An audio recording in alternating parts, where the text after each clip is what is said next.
നമുക്ക് രേവതിയുടെ സച്ചിയുടെ ഇന്നത്തെ നല്ലൊരു കഥ ആയിട്ടാലോ. വീഡിയോ ഇഷ്ടപ്പെടുവാണെങ്കിൽ ഒന്ന് ലൈക്ക് ചെയ്ത് ഹൈപ്പ് ചെയ്യാൻ മറക്കരുത് കേട്ടോ. അങ്ങനെ നമ്മൾ കാണുന്ന ഒടുവില് വർഷയ്ക്ക് എന്ത് ചെയ്യണമെന്ന് അറിയത്തില്ല. വല്ലാത്ത ടെൻഷനാണ്. എന്റെ ദൈവമേ, എനിക്ക് പ്രസവിക്കാണെന്ന് മേലെ എന്നൊക്കെ ഓർത്തിങ്ങനെ ഇരിക്കുമ്പോ ശ്രീകാന്ത് ഒരു ഷൂളൊക്കെ അടിച്ച് സന്തോഷത്തോടു കൂടി അങ്ങോട്ട് കയറി വരുന്നേ. ശ്രീകാന്തിനെ കണ്ടു കഴിഞ്ഞപ്പോ വർഷയ്ക്ക് അടിമുടി പെരുത്ത് കയറി. അങ്ങനെ ശ്രീകാന്ത് വന്നിട്ട് ചോദിച്ചു, എന്താ വർഷ, നീ എന്താ ഇങ്ങനെ ഇരിക്കണമെന്ന് ചോദിച്ചു. മിണ്ടരോ നീ എല്ലാത്തിനും കാരണം. ഞാനെന്ത് ചെയ്തെന്നാ? എടാ, നീ എല്ലാത്തിനും കാരണം. നിന്നെ കാണുമ്പോ ഉണ്ടല്ലോ എനിക്ക് ദേഷ്യം വരുന്നുണ്ട്. എന്റെ കൺമുന്നിൽ നിന്ന് പൊക്കോ ശ്രീകാന്ത നീ. എടി, നീ കണ്ട സ്ഥലത്ത് നിന്നൊക്കെ ഫുഡ് മേടിച്ച് കഴിച്ച ഫുഡ് പോയിസൺ അടിച്ചാൽ എന്നെ ചീത്ത പറയണ എന്തിനാ? നിന്നോട് പലപ്പോഴും പറഞ്ഞിട്ടില്ലേ അങ്ങനെ വലിച്ചു വാരി തോന്നിടത്തൊന്നും വാങ്ങി കഴിക്കരുതെന്ന്. എന്നിട്ട് ഇപ്പൊ കുറ്റം മുഴുവൻ എനിക്ക്. അതെ, ഫുഡ് കഴിച്ചുകൊണ്ടൊന്നും അല്ല. നിന്നെ ഉണ്ടല്ലോ, എനിക്ക് നിന്നോടാ ദേഷ്യം. എല്ലാത്തിനും കാരണം നീയാ. നീ കാരണം എനിക്ക് ഈ അവസ്ഥ ഉണ്ടായത്. ഓ, ഞാൻ ശ്രദ്ധിക്കേണ്ടതായിരുന്നു. അതാ ഞാനും പറഞ്ഞു നീ ശ്രദ്ധിക്കണമായിരുന്നെന്ന്. നിന്നോട് ഞാൻ പറഞ്ഞിട്ടില്ലേ അങ്ങനെ ഫുഡ് വാങ്ങി കഴിക്കരുതെന്ന്. ദേ ശ്രീകാന്തെ, പിന്നെ എന്നെ ദേഷ്യം പിടിപ്പിക്കാതെ പോകുന്നുണ്ടോ? അല്ലെ ഞാൻ തന്നെ ഇറങ്ങി പോയിക്കോളാം. ഇവിടെ എന്റെ കൺമുന്നിൽ നീ നിന്നിട്ടുണ്ട്, നിന്നെ ഞാൻ കൊല്ലത്തുള്ളൂ. അതും പറഞ്ഞുകൊണ്ട് വർഷ അങ്ങോട്ട് ഇറങ്ങിപ്പോയി. ഇവൾക്ക് ഇത് എന്ത് പറ്റിയത്? ആകപ്പാടെ വല്ലാത്തൊരവസ്ഥയാണല്ലോ. അതിന് താൻ എന്ത് തെറ്റാ ചെയ്തേ? താനൊരു തെറ്റൊന്നും ചെയ്തിട്ടില്ല. പിന്നെ ഇവള് എവിടുന്നോ ഫുഡ് കഴിച്ച് ഫുഡ് പോയിസൺ അടിച്ചതിന് ഇപ്പൊ തന്നെയാ കുറ്റപ്പെടുത്തിക്കൊണ്ടിരിക്കണേ. ശ്രീകാന്തിന് വേറൊന്നിനെ കുറിച്ച് അറിയില്ലല്ലോ. വർഷ പ്രഗ്നന്റ് ആണെന്നുള്ള കാര്യമൊന്നും അറിയത്തുണ്ടായിരുന്നില്ലല്ലോ. വർഷയാണ് ആരോടും ഇട്ട് പറയാനും പോയിട്ടുണ്ടായിരുന്നില്ല. അതേ സമയത്ത് ചന്ദ്രമതിയും രവീന്ദ്രനും പിണക്കത്തിലാണ്. ചന്ദ്രമതി ഇടയ്ക്ക് മാഗസിൻ ഇങ്ങനെ ഉയർത്തി രവീന്ദ്രനെ നോക്കുന്നുണ്ട്. രവീന്ദ്രനാണെങ്കിലോ ഫോണിൽ തന്നെ നോക്കിക്കൊണ്ടിരിക്കുക. ചന്ദ്രൻ മൈൻഡ് ചെയ്യുന്നില്ല. രേവതി അവിടെ പൂമാല കെട്ടിക്കൊണ്ടിരിക്കുന്നുണ്ട്. സച്ചി അടുത്തുണ്ട്. രേവതിയോട് സച്ചി പറഞ്ഞു, അച്ഛനും അമ്മയും തമ്മിൽ പിണക്കത്തിലാന്ന് തോന്നുന്നില്ലേ? അതെ, പിണക്കത്തില്ല. കുറച്ച് സമയമായിട്ട് രണ്ടുപേരും മിണ്ടുന്നില്ല. അല്ലേ, എന്താ കാര്യം? കാര്യം എന്താണെന്ന് അറിയത്തില്ല. അല്ല, മുമ്പ് ഡ്രസ്സ് മടക്കി വെക്കുന്ന കാര്യം പറഞ്ഞ് പ്രശ്നം ഉണ്ടാക്കിയില്ല. അത് തന്നെയാ. മുമ്പൊക്കെ ആണെങ്കിലോ അമ്മ എന്തേലും പറഞ്ഞിട്ട് അച്ഛൻ അനുസരിക്കും, അച്ഛനും പറഞ്ഞാൽ അമ്മ അനുസരിക്കുന്ന. പക്ഷെ ഇപ്പോഴച്ഛന് നല്ല ദേഷ്യമെന്ന് പറഞ്ഞു. ഓ, ഒരു കാര്യം ചെയ്യാം, നമുക്ക് രണ്ടുപേരും കൂടി ഒരു ട്രിപ്പ് പോയല്ലോ പിണക്കം മാറ്റാനായിട്ട്. അത് ശരിയാ, നല്ല കാര്യമാണ്. പക്ഷെ ട്രിപ്പും കൊണ്ടൊന്നും ഈ പിണക്കം മാറും തോന്നില്ല എന്ന് പറഞ്ഞു. അപ്പോഴാണ് സുധി അങ്ങോട്ടേക്ക് വരുന്നത്. സുധി അങ്ങോട്ട് കയറി വരുന്നുണ്ടപ്പത്തേനും ചന്ദ്രമതി എന്നിട്ട് ചോദിച്ചു, എന്താടാ നീ താമസിച്ചേ? ഓ, നേരത്തെ വന്നിട്ട് എന്താവാനാ, ഇവിടെ പ്രത്യേകിച്ച് ഒന്നും ഇല്ലല്ലോ. ഓ, നിന്റെ ഭാര്യ ഇവിടെ ഇല്ലാത്തോണ്ടായിരിക്കുമല്ലേ? എടാ, അവൾ ഇനിയിപ്പൊ ഇങ്ങോട്ട് വരുമെന്ന് നീ പ്രതീക്ഷിക്കണ്ട. അതോർത്ത് എന്റെ മോനെ ഇനിയിപ്പൊ താമസിച്ച് വരാൻ നിൽക്കണ്ടെന്ന് പറഞ്ഞു. അവൾ ഈ വീട്ടിലേക്ക് വരത്തില്ല എന്ന് പറഞ്ഞു.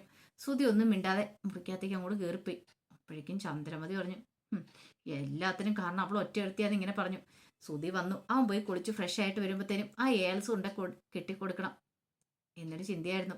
ആ സമയം രവീന്ദ്രൻ വന്നിട്ട് പറഞ്ഞു, അതെങ്ങനെയാ? അവന് വീട്ടിലേക്ക് നേരത്തെ കാലത്ത് വരണം തോന്നണെങ്കിലേ അവന്റെ ഭാര്യ ഇവിടെ വേണം. അത് കേട്ടപ്പോ ചന്ദ്രമതി പറഞ്ഞു, അതിന് അവന്റെ ഭാര്യ കാരണം ഈ പ്രശ്നങ്ങളൊക്കെ ഉണ്ടായത് അല്ല, നീയാണ് കാരണം. നിന്നെ പോലുള്ള കുറെ അമ്മമാരുണ്ട് മക്കളെ അതുപോലെ അവരുടെ ഭാര്യമാരെയും തമ്മിൽ തെറ്റിക്കാനായിട്ട്. എല്ലാത്തിനും നീയാ കാരണം. ഞാനാണോ കാരണം? പിന്നെ തുടങ്ങി രണ്ടുപേരും കൂടെ. രവീന്ദ്രൻ വിട്ടുകൊടുത്തില്ല. അപ്പോഴേക്ക് സച്ചി രവതിയും ചാടി എഴുന്നേറ്റു. ഇടയ്ക്കിലേക്ക് വന്ന് പ്രശ്നം പരിഹരിക്കാൻ നോക്കുകയാണ്. ഒടുവിൽ സച്ചി പറഞ്ഞു, എന്താ അച്ഛാ രണ്ടുപേരും കൂടെ ഇങ്ങനെ? ഒരു കാര്യം ചെയ്യാം, നമുക്കൊരു യാത്ര പോയിട്ട് വരാമെന്ന് പറഞ്ഞു. ചന്ദ്രമതി പറഞ്ഞു, യാത്രയാ? നിന്റെ അച്ഛനോടൊപ്പോ? അത് ഈ ജന്മത്തിലുണ്ടാകത്തില്ല. ഇനി ഇങ്ങേരോടൊപ്പം യാത്ര പോകുന്നേക്കാളും നല്ല പോവാതിരിക്കുന്ന. അപ്പോഴേക്കും രവീന്ദ്രൻ പറഞ്ഞു, വേണ്ടേ, അല്ലേലും നിന്നെ പോലെ എടുത്തിയാൻ കൊണ്ട് ആരാ യാത്ര പോകുന്നത്? ഞാനോ? ഞാൻ യാത്ര പോകത്തൊന്നുമില്ല, വേറെ പണിയൊന്നും ഇല്ലാന്ന് പറഞ്ഞു. ഇത് കേട്ടപ്പോ ചന്ദ്രമതി ദേഷ്യത്തോടെ അകത്തേക്ക് കയറിപ്പോയി. രവീന്ദ്രൻ പറഞ്ഞു, ഞാനും പോവാന്ന് പറഞ്ഞ് രവീന്ദ്രൻ പോയി. സച്ചി രേവതി അന്തം വിട്ട് നിൽക്കുകയാണ്. അപ്പോഴേക്കും സച്ചി പറഞ്ഞു, ഇതിവിടം കൊണ്ടൊന്നും തീരുമെന്ന് തോന്നില്ല. നമുക്കൊരു കാര്യം ചെയ്യാം, അച്ഛമ്മയെ വിളിക്കാം. അച്ഛമ്മയൊന്നും വിളിക്കണ്ട, നോക്കാന്നേ, അതൊക്കെ തീർന്നോളും. അവർ തമ്മിലുള്ള സൗന്ദര്യപ്പിണക്കം അല്ലേ, കുറച്ച് കഴിയുമ്പോൾ മാറിക്കോളും എന്നൊക്കെ പറഞ്ഞ് രേവതി സമാധാനിപ്പിച്ചു. കുറച്ച് കഴിഞ്ഞപ്പോ ചന്ദ്രമതി പൂജാമുറിയിലേക്ക് വന്നു. പൂജാമുറി ചെന്ന് ഏലസ് നോക്കിക്കഴിഞ്ഞപ്പോ അവിടെ കാണുന്നില്ല. ഏലസ് ഇത് എവിടെ പോയി? ഓഹോ, അപ്പൊ അവൾ എടുത്തോണ്ട് പോയി ചിലപ്പോ അവന് കെട്ടിക്കൊടുത്തു കാണും സച്ചിക്ക്. പെട്ടെന്ന് തന്നെ രേവതിയുടെ സച്ചിയുടെ അടുത്തേക്ക് വരുവാണ്. രേവതി തേങ്ങ തിരുവിക്കൊണ്ടിരിക്കുവായിരുന്നു. ആ സമയത്താണ് അങ്ങോട്ടേക്ക് വരുന്നത്. എന്നിട്ട് ചോദിച്ചു, എന്തി എടിന്ന് ചോദിച്ചു. എന്താമ്മേ? എടി, പൂജാമുറിയിൽ ഇരുന്ന് സാധനം എന്ത് ചെയ്യുന്നു? എന്ത് സാധനത്തിനെ പറയണേ? ഏലസ് എന്ത് ചെയ്യുന്നു? ഞാൻ അവിടെ ഒരു പൂജിച്ച് ഏലസ് കൊണ്ടേ വെച്ചായിരുന്നു, അതെന്ത് ചെയ്യുന്നു? ഓ, അതാണോ എന്ന് സച്ചി ചോദിച്ചു. എന്താടാ അതെന്തിയേ? ഇങ്ങെടുക്കാൻ പറഞ്ഞു. എവിടുന്ന്? നിന്റെ കൈ കാണോ? അതാ ഇങ്ങെടുത്താ. മിക്കവാറും ഇവള് കൊണ്ടുവന്ന് കെട്ടിത്തന്ന് കാണും. ഇങ്ങെടുക്കടാന്ന് പറഞ്ഞു. എന്റെ അമ്മ എന്റെ കയ്യിലില്ല. കള്ളത്തരം പറയണോന്ന് ചോദിച്ചു. എടാ, ഇങ്ങോട്ടേക്ക് അഴിക്കടാന്ന് പറഞ്ഞു. അഴിക്കാനാ? ഞാനാ? ദേ അമ്മേ, ഞാൻ മുണ്ടഴിക്കില്ല എന്ന് പറഞ്ഞു. എനിക്ക് നാണോന്ന് പറഞ്ഞു. ഓ, മുണ്ടഴിക്കാനല്ല പറഞ്ഞത്, ആ ഏലസും കൂടെ അഴിക്കാനാ പറഞ്ഞേ. അമ്മേ, എന്റെ അരയിലൊന്നും ഇല്ല, പിന്നെ ഞാൻ എവിടെ നിന്ന് അഴിക്കാനായിട്ടാ? അത് കേട്ടപ്പോ രേവതി പറഞ്ഞു, ഏലസ് എന്താടി, എന്താ നിർത്തിയെന്ന് ചോദിച്ചു. അപ്പോഴേക്ക് സച്ചി ആടി പറഞ്ഞു, ഞാൻ ഏലസിനെ കുറിച്ചൊന്നും അറിയത്തില്ല. ദേ, എന്റെ സുതിക്ക് വേണ്ടി ഞാൻ വാങ്ങിച്ചോണ്ട് വന്ന ഏലസ, അതാണ് കാണാതെ പോയിരിക്കുന്നേ. അത് കേട്ടപ്പോ സച്ചി പറഞ്ഞു, അതിന് ഞങ്ങളോട് ചോദിച്ചിട്ട് എന്താവാനായിട്ടാ, ഞങ്ങൾ എടുത്തിട്ടില്ല എന്ന് പറഞ്ഞ് രണ്ടുപേരും കൈമലർത്തി. അപ്പോഴേക്കും ചന്ദ്രമതി ഓർത്തു, ഓ അങ്ങനെയാണ്. അല്ല, ഇനിയിപ്പോ എടുത്താൽ എന്താ, നല്ലതല്ലേ. സച്ചിയും രേവതിയും കൂടെ അടി ഉണ്ടാക്കുമല്ലോ, അത് താൻ വിചാരിച്ചുകൊണ്ടിരുന്ന കാര്യമാ. അങ്ങനെയാണെങ്കിൽ രണ്ടുപേരും കൂടെ വഴക്കുണ്ടാകട്ടെ. ഇനിയിപ്പോ സച്ചിയുടെ ദേഹത്തുണ്ടെങ്കിലും കുഴപ്പമില്ല, അവൻ രേവതിയെ വെറുത്തോളൂ, നല്ല കാര്യമാ. പെട്ടെന്ന് ചന്ദ്രമതി പറഞ്ഞു, സച്ചി, നിന്റെ കയ്യിൽ ഏലസുണ്ട്, അവിടെ തന്നെ ഇരുന്നോട്ടെ കേട്ടോ, അവിടെ തന്നെ ഇരിക്കട്ടെ, അത് അഴിക്കൊന്നും വേണ്ട. രേവതിയോട് പറഞ്ഞു, അതെ, അത് അഴിച്ചു കളയൊന്നും വേണ്ട കേട്ടോ മോളെ എന്നും പറഞ്ഞുകൊണ്ട് ചന്ദ്രമതി അങ്ങോട്ട് പോയി. ഇതെന്താ ഇങ്ങനെ പറഞ്ഞത്? കുറച്ചു മുമ്പ് വരെ ഇങ്ങനെയൊന്നും ആയിരുന്നല്ലോ. പെട്ടെന്ന് അമ്മയ്ക്ക് എന്ത് പറ്റിയൊരു മനംമാറ്റം? രണ്ടുപേർക്കൊന്നും മനസ്സിലായില്ല. പിന്നീട് ചന്ദ്രമതി മുറിയിൽ പോയിരിക്കുമ്പോഴത്തേനുമാണ് രവീന്ദ്രൻ അങ്ങോട്ടേക്ക് വരുന്നത്. രവീന്ദ്രൻ വന്നിട്ട് ബനീനൊക്കെ അങ്ങോട്ട് ഊരുമ്പോഴത്തേനും ചന്ദ്രമതി ആ കാഴ്ച കാണുന്നത്, കയ്യാ കെട്ടിയിരിക്കുന്ന ഏലസ്. ഇത് ആ ഏലസല്ലേ താൻ പൂജിച്ചോണ്ട് വന്നേ? പെട്ടെന്ന് ചന്ദ്രമതി ചാടി എഴുന്നേറ്റു. ഇങ്ങോട്ട് തരാനും പറഞ്ഞു തന്നു. എന്താ ഇങ്ങോട്ടേക്ക് താ മനുഷ്യാന്ന് പറഞ്ഞ് ദേഹത്ത് കയറി പിടിക്കണം. ഇതേ ചന്ദ്രൻ, നീ വെറുതെ കളിക്കൽ, അങ്ങോട്ട് മാറി നിൽക്കുക, ഇങ്ങോട്ട് തരാനാ പറഞ്ഞതെന്നും പറഞ്ഞുകൊണ്ട്. എന്ത് തരാൻ? ഏലസ്, ഇതെന്റെ ഏലസ, ഞാൻ തരത്തില്ല എന്ന് പറഞ്ഞു. ഇതേ പിന്നെ ഇത് എന്റെ ഏലസ, പിന്നെ നിന്റെ ഒന്നും അല്ല. വീണ്ടും രണ്ടുപേരും അടിയായി. അപ്പോഴേക്ക് സച്ചിൻ രേവതിയും കൂടെ ഓടി വന്നു. എന്താന്ന് ചോദിച്ചാൽ രണ്ടുപേരെയും പിടിച്ചു മാറ്റുവാണ്. വന്ന് കയ്യാങ്കളി തുടങ്ങിയോ? എന്തേ ചന്ദ്ര പറയുന്നത് ഇവളുടെ ഏലസാന്ന്, ഞാൻ പറഞ്ഞു എന്റെയാന്ന്. ഓ അതാണോ കാര്യം? ഇത് അച്ഛന്റെ ഏലസാന്ന് പറഞ്ഞു. അച്ഛന്റെ ഏലസൊന്നും അല്ല, ഏലസ് എവിടുന്ന് രവിയേട്ടന് കിട്ടിയത്, അതെനിക്ക് സച്ചു കൊണ്ടു തന്ന. ഓഹോ, അപ്പൊ നീയാണല്ലേ? എടാ, നീയാണോ കൊണ്ടേ കൊടുത്തേ?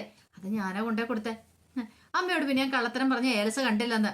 അത് കേട്ടപ്പോ ചന്ദ്രമതി പറഞ്ഞു, നീ ആള് കൊള്ളാലോ, ഞാൻ ഇത് സുതിക്ക് വേണ്ടിയിട്ട് അവിടെ പൂച്ചോണ്ട് വെച്ചല്ലേ, എനിക്കറിയായിരുന്നു സുതിക്ക് നന്മകൾ ഉണ്ടാകാൻ വേണ്ടിയിട്ടാന്ന്.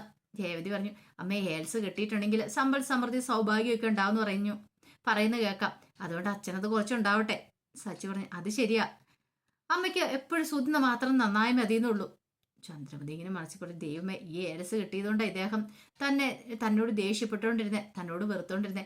ഒരു 2 ദിവസം മൊത്തം കിട്ടിയായിരുന്നെങ്കിൽ തന്നെ ഡിവോഴ്സും കൂടെ ചെയ്തേനാ. പെട്ടെന്ന് ചന്ദ്രമതി പറഞ്ഞു, ആ ഏൽസ് ഇങ്ങോട്ട് തരുന്നുണ്ടോ? ഏൽസ് തരാനോ? എന്തിന് തരാനാ പറഞ്ഞേ? അതെ, ഇപ്പൊ എന്താണ് ഇവിടെ കിടക്കട്ടെ, അത് ഞാൻ കെട്ടിയതുകൊണ്ട് എന്താ ചന്ദ്ര പ്രശ്നം? അതെ, ഒരു പ്രശ്നം ഉണ്ടെന്ന് പറഞ്ഞു. എന്ത്? അല്ല, ആ ഏലസ് ഞാൻ സുതിക്ക് വേണ്ടിയിട്ട് വാങ്ങിയതാന്ന് പറഞ്ഞല്ലോ, ആ ഏലസ് കെട്ടിയിട്ടുണ്ടെങ്കിൽ സുതിയും ബാക്കി നീ പറ. അപ്പോഴൊക്കെ ചന്ദ്രമതി ആലോചിച്ചു, പറയണോ? അത് വേണ്ട, അത് പറഞ്ഞാൽ ശരിയാകത്തില്ല. പെട്ടെന്ന് ചന്ദ്രമതി ഒരു കള്ളത്തരം പറഞ്ഞു, അത് സുതിക്ക് പെട്ടെന്ന് കുഞ്ഞുങ്ങൾ ഉണ്ടാവാൻ വേണ്ടി ഞാനത് പോയിച്ചോണ്ട് വന്ന. കുഞ്ഞുങ്ങൾ ഉണ്ടാവാനാ? അപ്പോഴേക്കും രവീന്ദ്രൻ ഒന്ന് ചമ്മി. ആ സമയം സച്ചി പറഞ്ഞു, അച്ഛാ, കുഞ്ഞുങ്ങൾ ഉണ്ടാവാനാ, പെട്ടെന്ന് കയ്യെന്ന് അഴിച്ചോളാൻ പറഞ്ഞു, അല്ലേ ശരിയാകത്തില്ല എന്ന് പറഞ്ഞു. അങ്ങനെ രവീന്ദ്രന്റെ കയ്യിൽ നിന്ന് ആ ഏലസ് അഴിച്ച് നേരെ സച്ചി ചന്ദ്രയുടെ കയ്യിലേക്ക് കൊടുത്തു. ഇന്ന് അമ്മയുടെ ഏലസ് എന്ന് പറഞ്ഞു. അങ്ങനെ ഏലസായിട്ട് അങ്ങോട്ട് ചന്ദ്രമതി പോയി കഴിഞ്ഞപ്പോ സച്ചി ഇങ്ങനെ ആലോചിച്ചു, അച്ഛാ എന്താടാ? അല്ല, അത് പിന്നെ എന്താ കാര്യം, എന്താന്ന് ചോദിച്ചു. അല്ല, സുതിക്ക് കുഞ്ഞുങ്ങൾ ഉണ്ടാവണമെന്ന് പറഞ്ഞു, അതിന് പാർലടുത്ത് ഇവിടെ ഇല്ലല്ലോ, പിന്നെ എങ്ങനെയാ?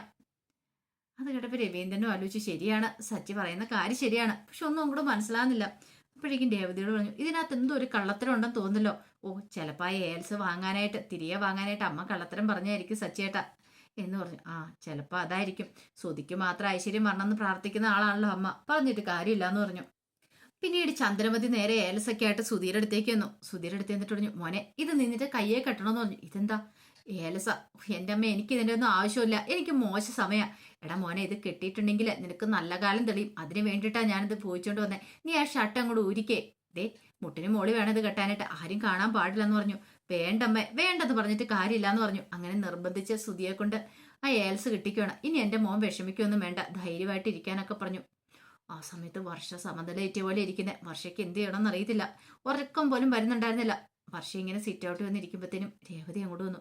രേവതി എന്നിട്ട് ചോദിച്ചു, എന്താ വർഷ, നീ ഉറങ്ങണില്ലേന്ന് ചോദിച്ചു. എനിക്ക് ഉറക്കം വരുന്നില്ല, പോയി കിടന്ന് ഉറങ്ങാൻ നോക്ക്, എന്തോ ഒരു വല്ലാത്ത ബുദ്ധിമുട്ടുണ്ടല്ലോ, മുഖം കണ്ടാ അറിയാന്ന് പറഞ്ഞു. വർഷ എഴുന്നേറ്റു അങ്ങോട്ട് പോകാൻ നോക്കിയപ്പോഴത്തേനും ശ്രീകാന്ത് ഒരു മൂളിപ്പാട്ടൊക്കെ പാടിക്കൊണ്ട് അങ്ങോട്ടേക്ക് വരുന്നേ. അത് കണ്ടപ്പോൾ വർഷയ്ക്ക് സഹിച്ചില്ല. വർഷ അവിടെ ഇരുന്ന് ഫ്ലവർ വേസ് എടുത്തിട്ട് ഒറ്റ ഏറായിരുന്നു അവന്റെ പുറം നോക്കി. അയ്യോ എന്ന് പറഞ്ഞ് ശ്രീകാന്ത് ഒറ്റ കരച്ചില്ല.